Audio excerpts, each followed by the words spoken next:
would welcome to the stage Jane Nicole.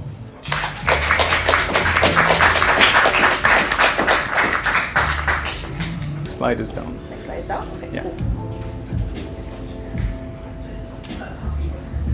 Hi everyone, bright and early.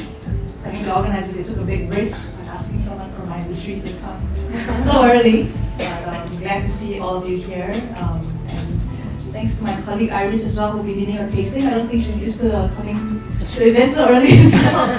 But we're here, so I'm glad to be here. Yes, that's me. Okay, so today's theme is about native. And I guess, I'm here because I'm a native Singaporean. What is native, right? I was born here, but I think besides that, you don't really think about the fact that you're native. It's only when you go abroad, when you travel, and you see the cultural differences that it becomes more apparent, and then you start to think about who you are and what you're used to, your cultural norms, your language, your accent, all of that stuff. So, okay. So today, this is what I'll be sharing, my personal journey in creating Brass Lion, distilling the essence of Singapore into a singular drop. The trip that started it all. Okay, so I think I had a bit of an introduction, but long story short, I was born and raised in Singapore. I went to the US for school, for college, and I worked there for a little bit. Came back to Singapore, won a startup competition, so won a bar for 6 months. So I opened a bar when I was 24. That was fun. And then got kicked out of the bar because we only won it for a certain amount of time. And we signed the lease for a year later, which meant that I had 1 year free. So what did I do? I actually went around the world, bought a one-way ticket and traveled the world for a year. So this was the trip that started it all. Naturally, being in the food and beverage industry, I ate and drank my way around the world, and I think that's the best way to understand, the country and its culture and everything. I started off in Scandinavia, went to Iceland, went to Spain, and then traveled solo, backpacked Latin America by myself. So while traveling, I actually, obviously ate, I drank my way around the world, and you can see here Laka, which is cloudberry liqueur from Finland. So that's something that's very common. Cloudberry kind of grows just everywhere, kind of like a weed, but they make it and make it into liqueur. Agua, anyone knows what agua is? Anyone knows what coca leaves are? So coca leaves, they use it to make other stuff, but actually in Bolivia, you'll see it growing just along the street. Sacks and sacks of it, and you can just buy a bag and chew on it. It's meant to help altitude sickness. Maybe, I don't know. I had a bag, I chewed on it. I didn't feel anything. It didn't really help the altitude sickness as well, so I don't know. But it's something that's very uniquely Bolivian or that part of the world, right? So they even have a coca museum, and they actually have a liqueur that they use that they make coca leaves out of, right? So, just going through different countries and kind of experiencing each country and seeing how they put their native ingredients into the different spirits just kind of inspired me, right? As a Singaporean, I thought, why wasn't there something like that we could call our own? Like, this was, 2012, and in 2012, when you think of Singapore alcohol, what do you think? Your mind draws a blank. Someone say something? Tiger beer, yes, that's right. So we aim to be the spirits equivalent of tiger beer, so that's a good parallel. But in terms of spirits, you don't really have anything. You have maybe the tourists would say Singapore Sling, but it's a cocktail. It's a very famous cocktail. But people were also using a foreign gin as the base for a Singaporean cocktail. So I felt that was a huge shame as well. Why not a Singapore gin for a Singapore Sling, right? So that kind of set me on this journey. And so towards the end of my 1 year trip, I actually enrolled myself in distilling school in the US. So that's us in class, and this was a real working distillery in Washington State. Okay, so I did the distilling course. I realized that distilling is kind of like driving a car. You have all the theoretical knowledge, but you don't actually know how to drive the damn thing. So I came back anyways, because I had to, in 2013 I came back because I had to reopen Chupitos and open Beast, which is my restaurant, that same year. And something that we always do is that we always open like first of its kind, right, in Singapore. So first I would just go to Atlanta, Georgia. So first like Southern American comfort food, bourbons, American craft beer kind of place. So after that, 2013, I opened both venues, and then, opening a distillery was still never very far from my mind. So what I did was, while doing that full time, I actually worked with distillers all around the world. And I asked if they could take me in as an apprentice, because I wanted to gain some theoretical hands-on knowledge. And not surprisingly, no one said yes. I must have written to 500 distillers. Would be lucky if I haven't got a response, right? But fortunately, through friends of friends, I got a stint in the US, in Charleston, South Carolina. So that's the distillery that I worked at. And then there's another one called the Striped Pig. Kind of looks like a cow, but it's called the Striped Pig. And then Charleston Distilling Company. So one thing that they do that's quite popular, they use Carolina Reapers. So it's pepper. I think it's a mix of habanero and ghost pepper. So it's very, very spicy. When we worked on it, I remember my hands burned for days. But again, using something that's very, very local and putting it into the bottle, right? And then after I did the US, we went around the world, went to the UK, went to several other countries. We realized that we didn't want to learn just from the new wave of craft distillers. We wanted to actually learn from, people who've been doing it for generations, and where their mothers and their grandmothers also distilled as well. And doing some research online, Google tells you everything, right? We landed in Germany. The southern part of Germany specifically, so near the Black Forest. I didn't speak German. I couldn't write the German distillers. They wouldn't have responded anyways. So we decided to fly there, and that's what we did. We flew there, went to the Black Forest, and you can see this, the house. So we did this thing called the Schnapps Trail. Anyone done it? Yes? No? Okay, so the Schnapps Trail essentially is, you're just drinking schnapps the whole way, but you're climbing up the hills of the Black Forest, so you're getting a very good workout because the hills are very steep. And every house, they actually all distill in their house. It's just part of their way of life, right? Everyone's like a mini distiller. It's like having a pot, right? So they all have stills and they all distill, and what they do is they take their homemade products and they'll just put it out behind the house. So it can be, behind a creek, or it can be in a little shed, kind of like that. And what you do is you can just walk to the back of the house and drink whatever you want, and then just leave a sum of appreciation if you like the product. So we did that. We went to many, many houses and drank many, many schnapps. But one thing different was that if we actually liked the product, and bear in mind, not all these products are good, right? Because these are all home distillers. But if we liked the product, we actually went to the front, introduced ourselves to the distillers, and said, hey, we just want to learn. Can you teach us, show us your ways? And actually, because they were all, farmers, they had no agenda, and they're like, yeah, sure, I'll teach you everything I know. And it was just so open and so welcoming of them.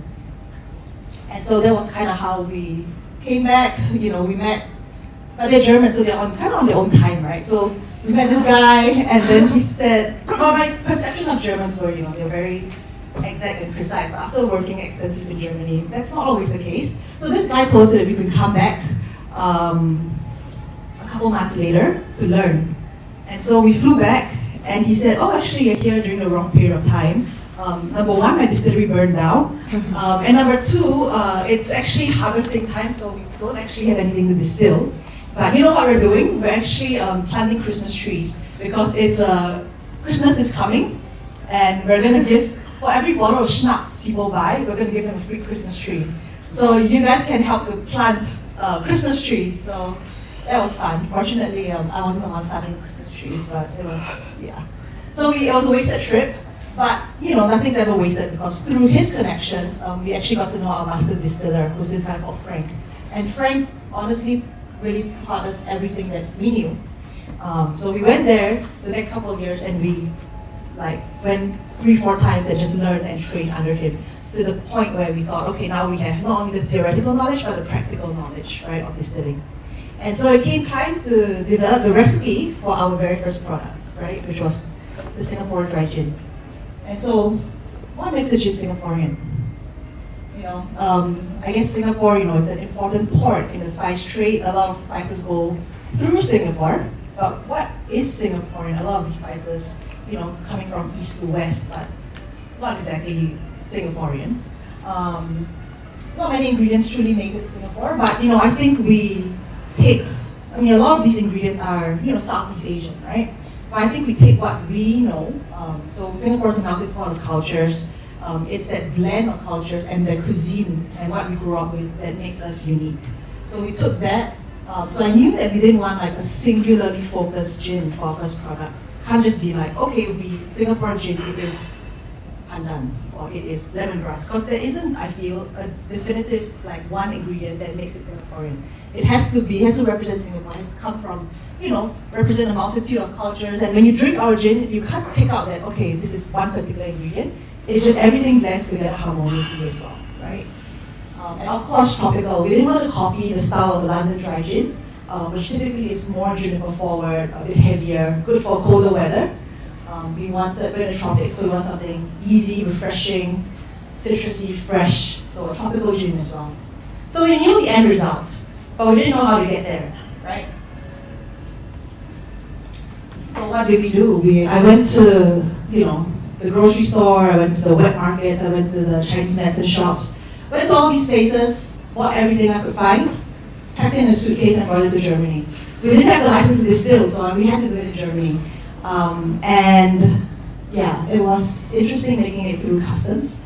But we made it, and we drove down to the Black Forest, and we started recipe development. So the first thing that he made us do was we had to drive 4 hours one way to get this little thing right there. So that's our very first, very ghetto setup, right? A 2-liter still.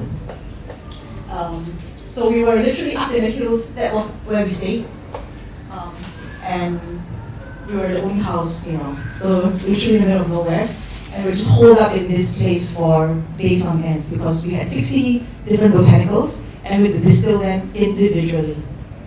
So, and then on top of that, we had to peel peels fresh because I think one thing we really like about Frank, our distiller, is that he really does things the proper way, and he's really a stickler for quality. So he made us peel. We were just up there peeling for days on end. All our peels till today are peeled fresh.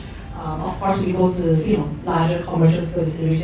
They wouldn't peel their peels fresh because you can buy dried peels. But when you peel it fresh, there's a difference, right? For sure. And also, when you don't peel it, when you buy dried peels, there's a lot of pith, which is bitter. So, but we insist till today to peel it ourselves. So we did that. And then by the end of the whole exercise, we had separate distillates of all these different things. So you can see all the little jars here, individual distillates of curry leaf, lemongrass, pandan, whatever.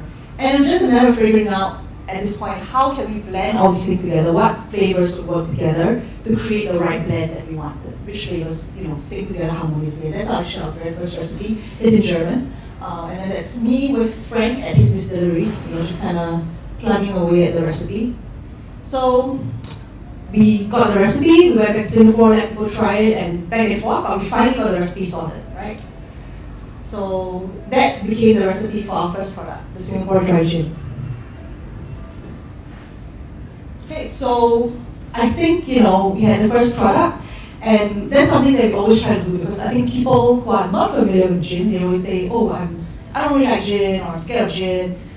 Usually they say it's very strong, or the flavors, right, maybe they don't like juniper. But we kind of wanted to show them the world of gin. So, I think one thing that I like about gin is that it's very versatile. It just has to contain juniper, but besides that, you can just really go crazy. So we have a citrusy one, which is Singapore dry, but we have the butterfly pea, that's a floral gin. That also, if you look at the label, it uses the Peranakan pulse as kind of inspiration, because butterfly pea is used a lot in Peranakan cuisine, and it's a floral gin with lavender. And then, going back to, obviously I'm Chinese, so Chinese teas and stuff like that. We started a tea range of gin, so we have the Pearl Jasmine gin, the Osmanthus Oolong tea gin, so something that tea range has been quite popular as well. And then the lastly, we have the Pahit Pink gin. So this is just a few of, this is a core range, but we have a lot of other products as well. But the Pahit Pink, so anyone knows what Pahit means? So Pahit means bitter in Malay. And so this gin came about because when the British came to Singapore back in the day, they used to drink this classic cocktail called pink gin. Pink gin is a gin, Angostura bitters, and they sweeten it slightly and they drink it on the rocks. And you would find this drink back in the day in cocktail bars, so the rebels would carry it. But the locals, instead of calling it pink gin, they call it gin pahit, because it's gin and bitters, right? And so, this was a very popular cocktail, but when the British left Singapore, it fell out of favor, and that's why we don't see it anymore. So what we've done is we've brought back this classic cocktail, pahit pink gin, but we made it our own. So instead of a foreign gin, we've used a Singapore dry gin as a base. Instead of Angostura bitters, which is from Trinidad and Tobago, we make our own house Singapore bitters. So we use a lot of ingredients from the Chinese method shops and things like that. So it's a spice gin, a lot of cloves, sour anise, great for Christmas, or mild wines, espresso martinis, or hot chocolate. Yeah. So all of these are all very, very different expressions. So when we came back to Singapore, we obviously had the recipe, but that was, after that long journey, it was still the easy part because we had to deal with licensing, and that's always fun. There were no distilleries in Singapore. There was no license to apply for because this license did not exist. We were given a brewing license for beer, which is completely different from a distillery. So we actually worked very, very closely with the authorities to get this sorted out.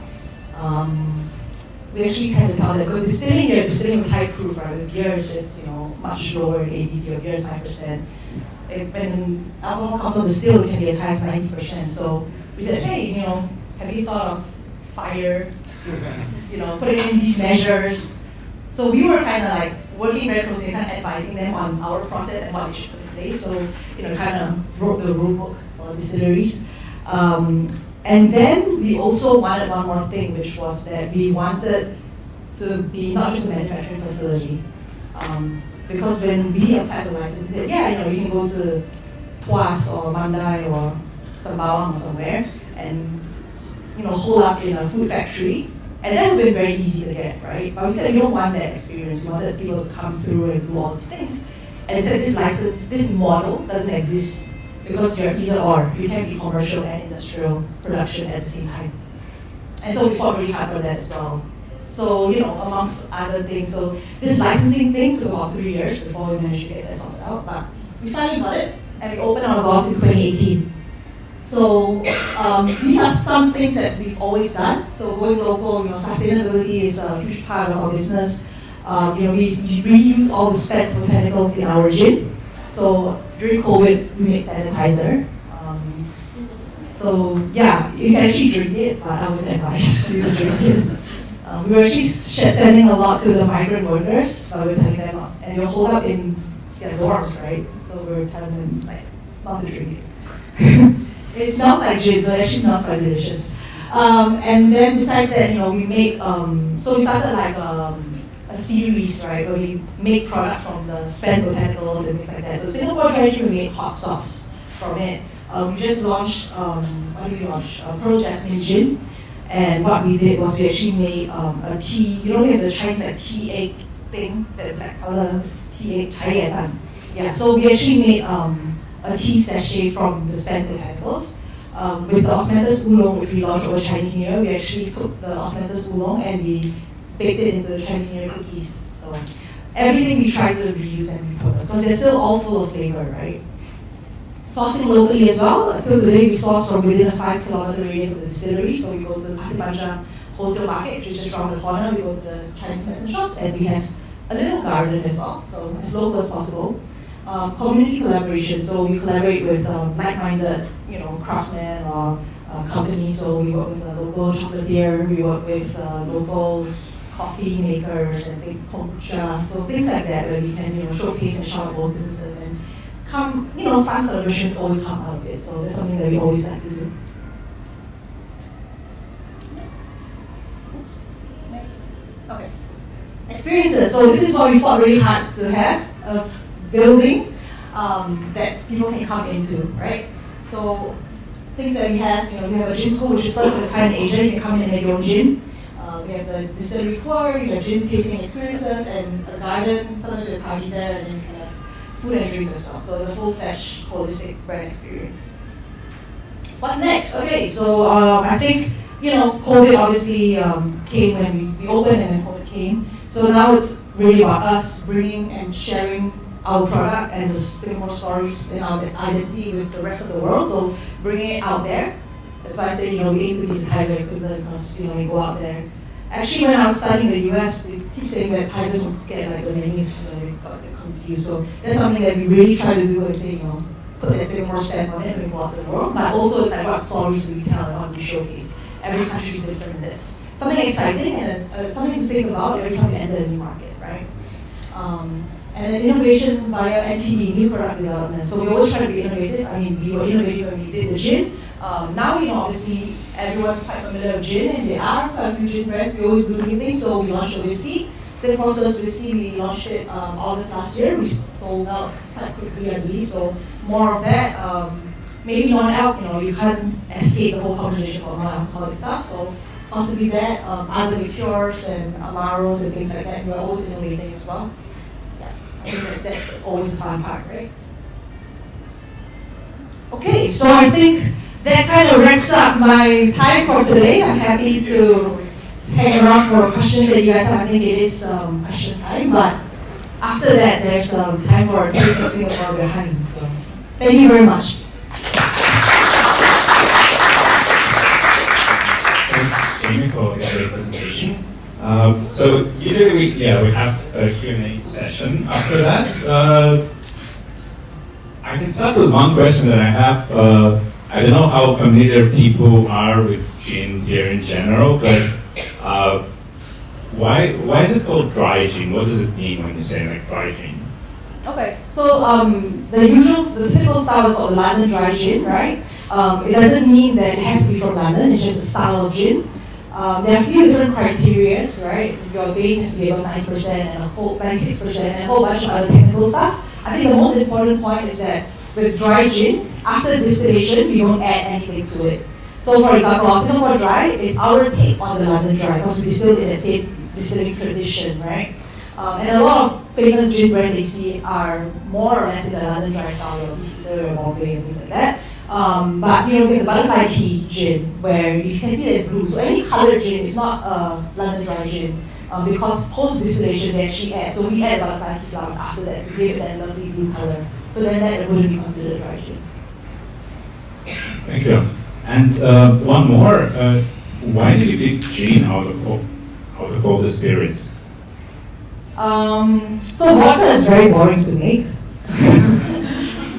Not that exciting to drink as well, but if you make vodka, you see people saying triple distill, quadruple distill, filter over diamonds and lava rocks or whatever it is. I mean, essentially what it is you're making a pure neutral spirit. And how do you make that? You're stripping flavor away. So you're distilling it again and again and again to remove flavor, right?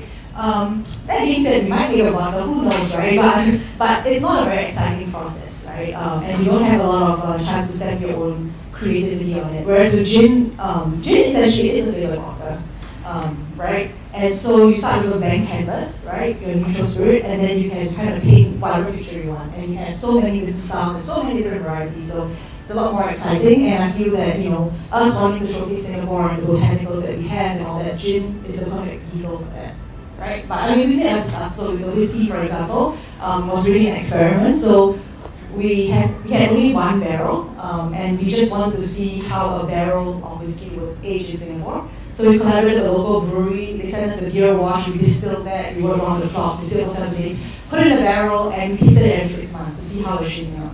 But actually, because Singapore is the second most humid city in the world, anyone knows which is the Maldives. So because we're so humid, it actually accelerated aging. So one year in Singapore is like 3 years in Scotland, something like that. So it's really you're packing a lot of flavors in a very short amount of time.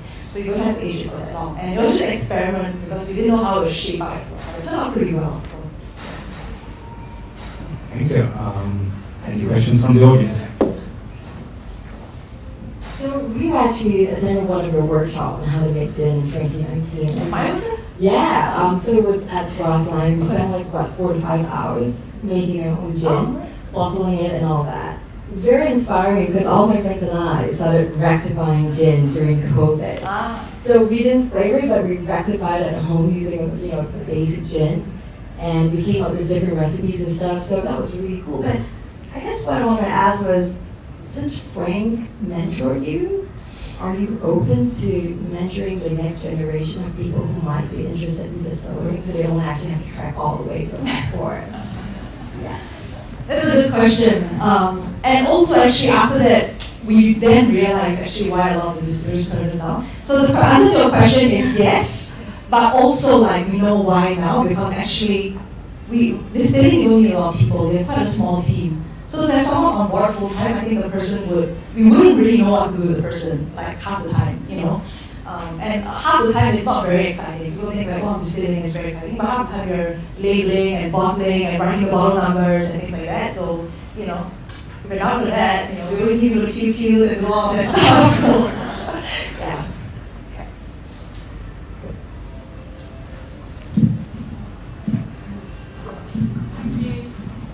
Thank you. You've obviously achieved a lot with the workshops, the school, and launching new flavours. What are you most proud of out of all of that?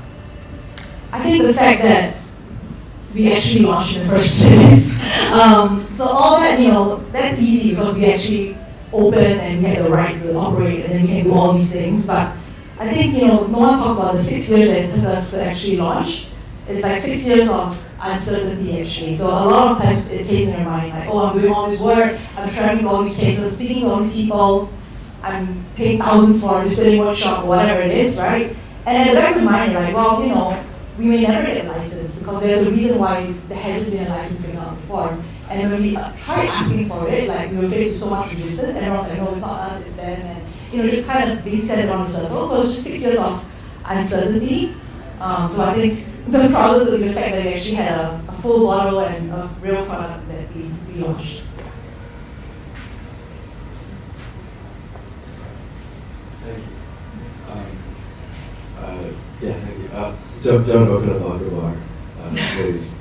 But as I actually have a question around customer feedback.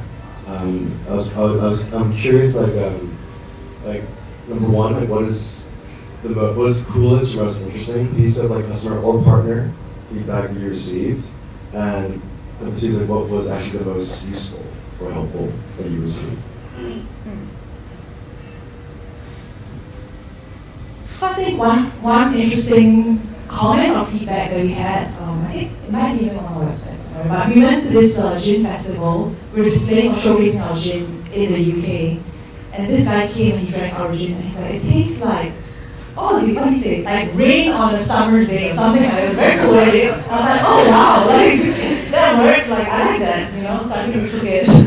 Yeah. So I think that was a very interesting and poetic feedback that we got. And then what else? I think, you know, just working with the distilling team so closely, like I think at this point, like all of us kind of know the baseline of what our gin is. And I think that's the interesting thing with craft gin as well, because you're not continuously distilling, you do batch by batch. And that means that every batch is very unique. Like you'll never have a batch that's like that. Like it's always the same, you know, same, but a bit different. And so, you know, we always give each other feedback, like, oh, this compared to the other batch, and like how we can improve. So I think we come to the stage where everyone's kind of aligned, so that's always good. Yeah, so I have two questions. First, when you said everyone is kind of aligned, how do you figure out who that you should involve in a taste testing? The second question is, can you give us a bit more details about your collaboration with the Singapore government? At what level did you engage to convince them to do what you want to do? You were government? Okay. But your first question was, how do I get everyone aligned on the taste? Who aligns? Okay. So, in terms of tasting, we are quite stringent on who can taste. And actually, it's been proven that females have better taste buds than men. It's scientifically proven. So most of the tasters are actually female. So we have a very good blender female. We have our brand ambassador, who's has very good taste buds as well. So we have a trusted team, and the guys they distill and they carry and they support. But the key tasters we I think naturally people who are already inclined to flavors and fragrances and to cook, they naturally have a good inclination towards flavor profiles and what is that benchmark, right? Yeah. So sometimes I'm in that panel, sometimes not, because I'm not always in the distillery these days. So sometimes I'll just go by and give me a random invitation and ask my feedback, but we have a panel that handles most of that. past this? And the second question was, how did we work with the government? Or how did we get approval from the government? How high? How high did we go? It's interesting because when you write in as a normal person, you just kind of get sent around, and I understand how it works, right? Because I guess no one wants. It's always easier to say, well, ask him or ask him, and then it just goes around. And it's not that we don't want to, it's just that, at that level, no one can make the decision, right? So when we finally found the right authority, we said, okay, yeah, we'll do this. It was still very, very challenging because we had to deal with a lot of authorities, and all of them were not aligned, obviously, on distilling because it just didn't exist.